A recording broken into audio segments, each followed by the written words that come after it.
Hi there, it's Ash. Sorry it's been a while since I've done my last video.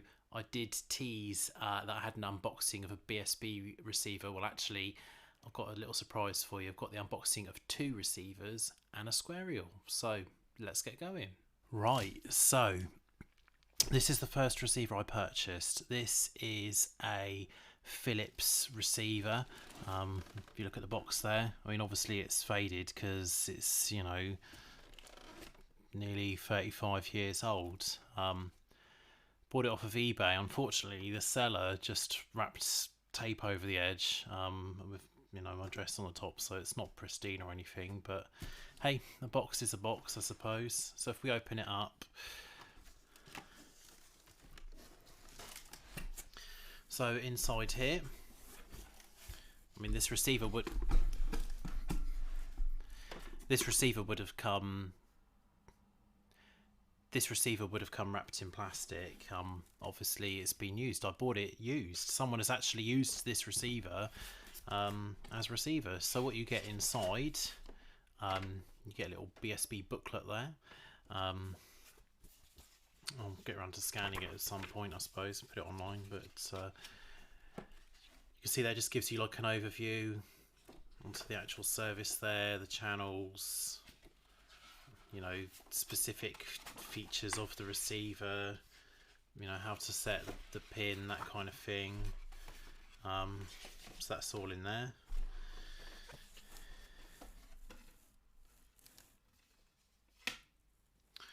Then here we've got the remote control. So there would have been 2 AAA batteries. You take out the polystyrene there.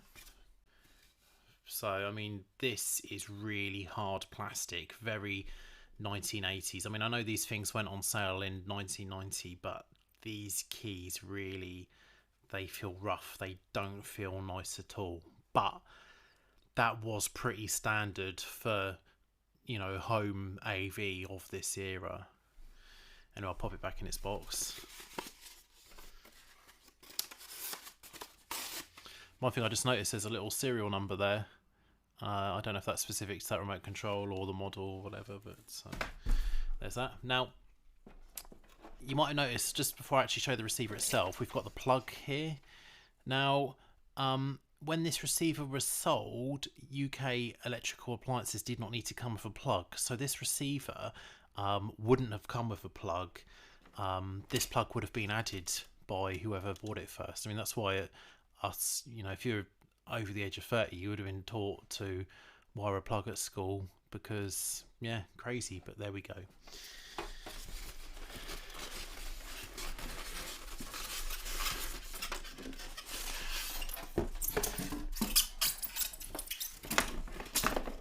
Gotta love that squidgy sound. And here is the receiver. So you can see here it's a Philips receiver there. It's pretty, let's try and get the camera in focus. To be honest, the front is pretty basic. The only button is this standby button here. If you don't have the remote control, there's no way, as far as I can tell, of actually controlling this receiver.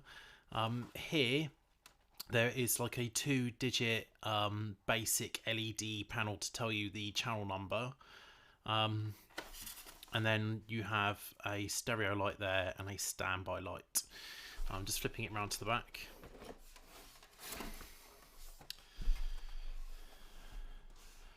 Right, so yeah, so if we look at let's get the camera in focus. Right, that's it, that's better. So if you look here at what you've got for connectors, so interestingly for BSB, we've got the hardwired power cable there. This is a digital audio output. We have a data input there. I don't know if you can see down here, this is a little switch for setup mode. So if that was moved like that, that'd be in setup mode. We've got some blanked off panels there. I'm assuming they would have been for the phono audio. A SCART, so that would have made this a pretty cutting edge receiver. the receiver's got an RF modulator, which is tuned by sticking a screwdriver in here and rotating it to the desired channel. So, you know, set mechanically as opposed to through the software. We've got here a RF input and output because most TV viewers back then probably, well, very few would have been using SCART. Most of them would have been using their aerial connection.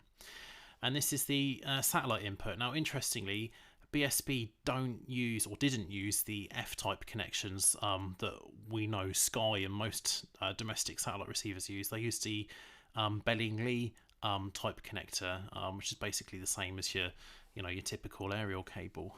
The box itself, though, does feel really light. I mean, for given its size, it is quite large.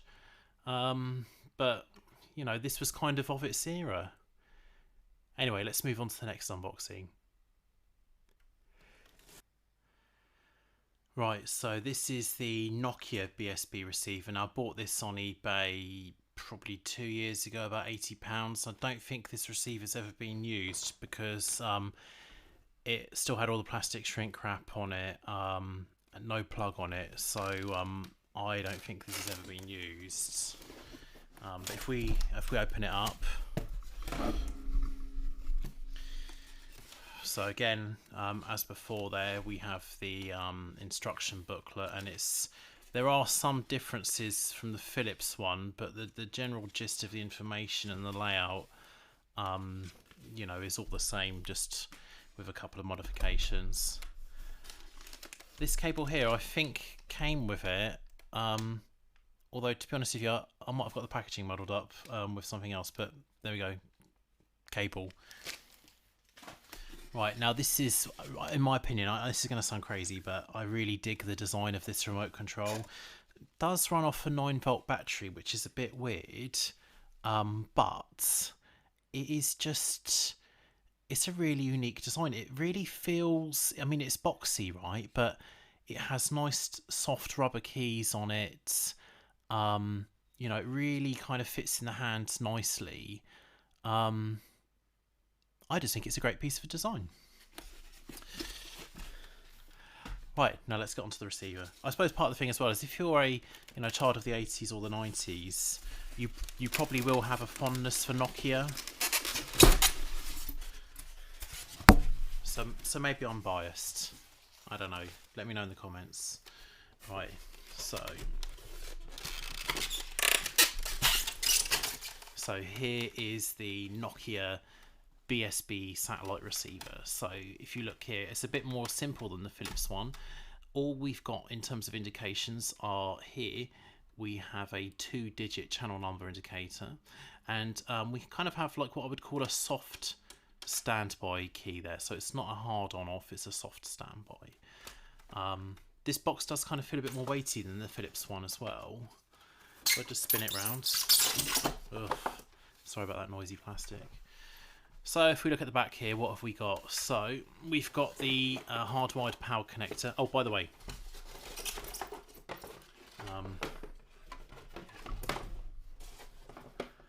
no plug.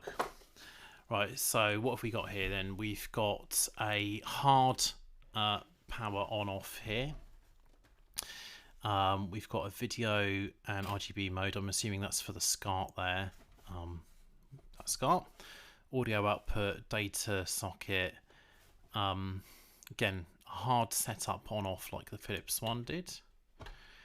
Again, to adjust the RF output, you'd have to stick a screwdriver in there to tune it. And again, for connections to television, RF loop through there, some kind of automatic gain control, and then again here, the Bellingly satellite connection that BSB used.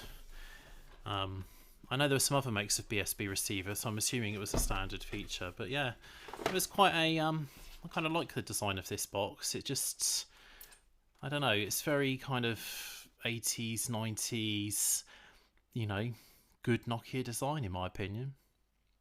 Anyway, let's move on to the Squarial. if you had a BSB satellite receiver, there were 3 different types of antenna. So there was a standard round, like miniature satellite dish, from memory a little bit smaller than a kind of dish you get for Sky Digital. There was a squared dish that had rounded corners on it, but BSB is perhaps best known for its Squarial. So on that eBay lot, when I bought the Philips receiver, it also came with a boxed Squarial there. It is really heavy, and there's not really an elegant way of opening this. So there you go, just watch me take it out of the box. But try not to laugh too much at me.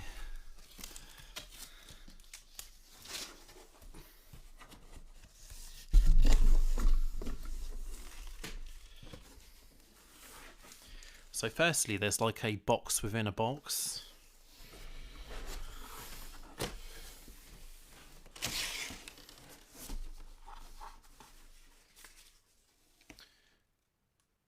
I mean, how often do you get a owner's guide with any kind of antenna? So Matsushita, so that's Panasonic, isn't it? So you've got guides there basically on what comes with it, how to install it, blah blah blah.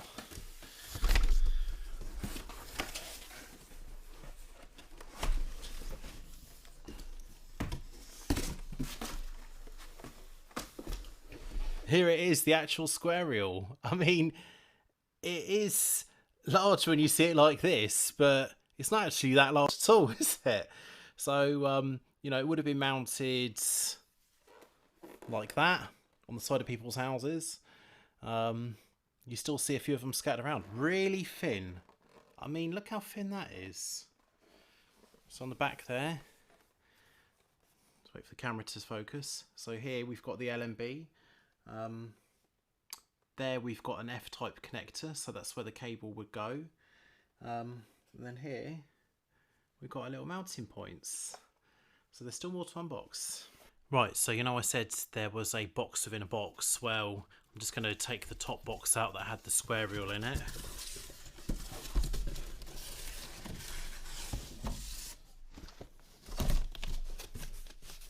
But there you go. Even branded on the box. Pretty neat, huh?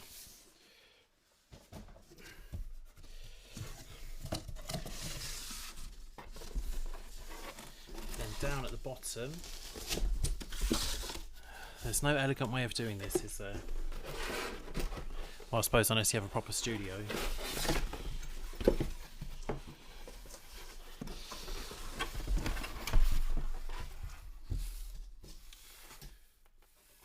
So, just trying to get the focus here.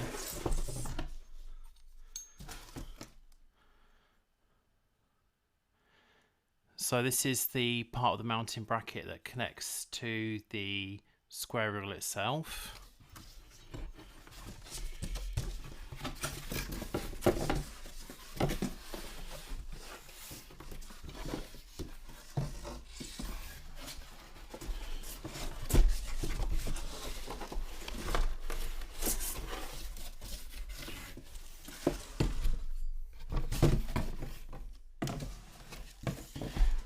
Right, and then that's your actual arm for securing it to your house.